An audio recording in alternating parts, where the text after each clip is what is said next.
Hi, I am Dr. Dures Fayetagayuna, and this is the Legal Medicine Lecture on the medico-legal aspects of poisoning.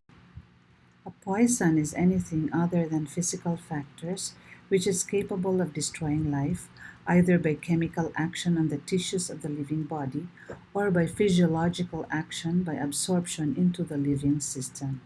Legally, a poison is a substance which, if applied or administered internally, has been applied or administered with the intention to kill or to do harm. The intent in the administration is the essential element in law. The quantity does not affect culpability, nor is the law concerned with the quantity in which the substance acts. The site of action of poison. For local action, the poison may act on the skin or on the mucous membranes or on any part of the body where it is applied, example for which is sulfuric acid. For remote action, the effect is made through several ways by the production of shock when poisoning is affected by a very strong acid, or by absorption into the blood and being carried to the organs they affect, like morphine is absorbed by the blood and carried to the brain and affects depression of functions. By transmission through the nerves going to the nerve centers and then reflect to the organs which they eventually act. Both local and remote poison can act on the site of the application and in some distant place like carbolic acid, which is an irritant to the alimentary tract and toxic when absorbed into the bloodstream. This table gives examples of the poisons and the remote site where these take effect. There are circumstances that affect the action of poison. One is the method of administration. Orally, except irritants and corrosives, poisons must be digested or absorbed in the gastric or intestinal mucosa before producing its effect. Hypodermically, poison reaches the bloodstream without passing the GIT. Most substances are soluble in the lymph and tissue juices.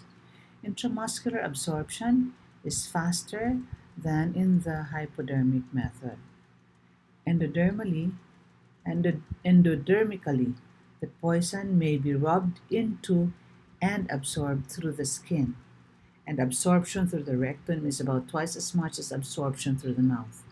Poison through the lungs are possible with substances that can be transformed to a gaseous state. Idiosyncrasy. Some persons are sensitive to certain food or drugs. The most common are allergies to shrimps, eggs, oysters, or peanuts. Drugs can include potassium iodide, arsenical preparations, aspirin, and sulfas. Age. Some substances are poisonous to babies but could be tolerated by adults, like opium, or vice versa, like belladonna. The body may acquire tolerance to some drugs. Habit diminishes the effect of certain poisons. Examples are tobacco, alcohol, opium, or barbiturates. The effect of drugs and poisons in the body is usually proportionate to the dose taken. Alcohol, when taken in small doses, stimulates body reflexes and tone, while large amounts depresses the whole body. The state of the stomach and the kidneys. Diseased organs are less resistant to the effect of poison. The signs and symptoms that may lead one to suspect poisoning are complaints and symptoms that appear suddenly, like an acute abdomen, apoplexy, or heart failure of cholera. The symptoms appear when the individual is in a state of good health, or the symptoms usually appear after a meal or after taking some food or medicine. When several persons partake the food or drug at the same time, the approximate occurrence or the symptoms is at a similar time. The course of the symptoms may either be getting severe or having steady improvement. Detection of poison is done on the following: the food taken, the container where it was placed, vomitus, or excretions. These are the signs of the specific poisons and the differential diagnosis. These two and some more.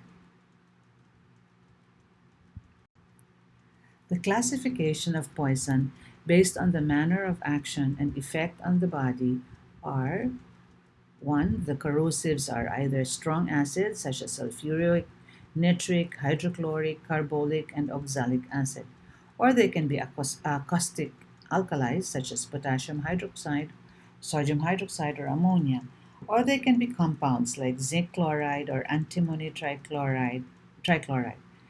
And they can be irritants like non-metal or salts of metal, vegetable irritants such as castor oil, digitalis, belladonna, croton oil, or animal irritants, cantharides, and food irritants. There are a few specific questions that the medical witness will need to answer in cases of poisoning. They are listed here, and you may want to just go through them. Post-mortem findings in chemical poisoning involving sulfuric acid will show on external appearance putrefaction, which is frequently delayed, cutaneous stains in areas where the corrosive has been spilled, like the angles of the mouth, and the outer layers of the skin is destroyed. The derma is parchmentized, and the deepest layer of the skin can be reddish brown in color. The lips may also be blackened, and the tongue and mucous membranes of the mouth may be softened, corroded, and white in color.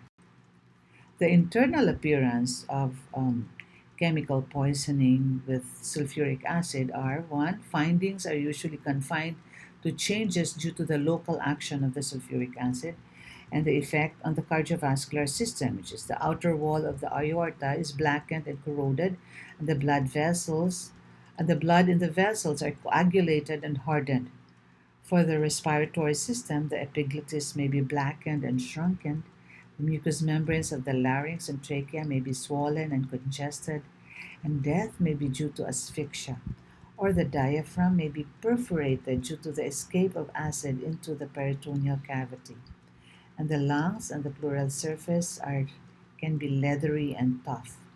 For the digestive system, the mucous membrane of the pharynx may be grayish and may be softened. The stomach, if not perforated, shows injected surface with coffee ground contents. And the mucous membranes of the stomach is brown or black with some thin or perforated areas. If perforated, the edges of the perforation are black and irregular. The intestine has a dark brown content. The pylorus may be hardened and constricted, and the mucous membranes of the duodenum is usually congested and swollen. These are the external and internal appearance for chemical poisoning due to hydrochloric acid. For nitric acid, the lesions produced are similar to those with hydrochloric acid, except that cutaneous stains are distinctly yellow. Caustic alkalis like potassium hydroxide and sodium hydroxide produce distinct external appearance on postmortem examination. There are dirty yellow color stains at the angle of the mouth and chin, with swelling of the tissues in contact with the alkali. The tongue surface, mouth, and lips are slightly reddened or dark and eroded, and the membrane may be detached, exposing the submucosal layer, which may be chocolate in color and sometimes black. The internal appearance of the effect of caustic alkali is due to its local action. The pharynx is lined by softened and hyperemic membranes, with considerable edema at the opening of the larynx, and the larynx and the trachea are inflamed and congested. The bronchial tree is also congested, and it contains viscid mucus. The esophagus is corroded in its upper part, and the peritoneal surface is pale. The blood vessels are filled with dark fluid blood, and the stomach contains viscid, turbid fluid. The mucous membranes of the region of the cardiac end is brownish red in color, uneven and hardened. The stomach wall is edematous with a soapy feel, and the entire length of the intestine is congested. There are many other causes of chemical poisons that you may read about, as they have specific descriptions in their presentation and post mortem examination. Thank you for your kind attention.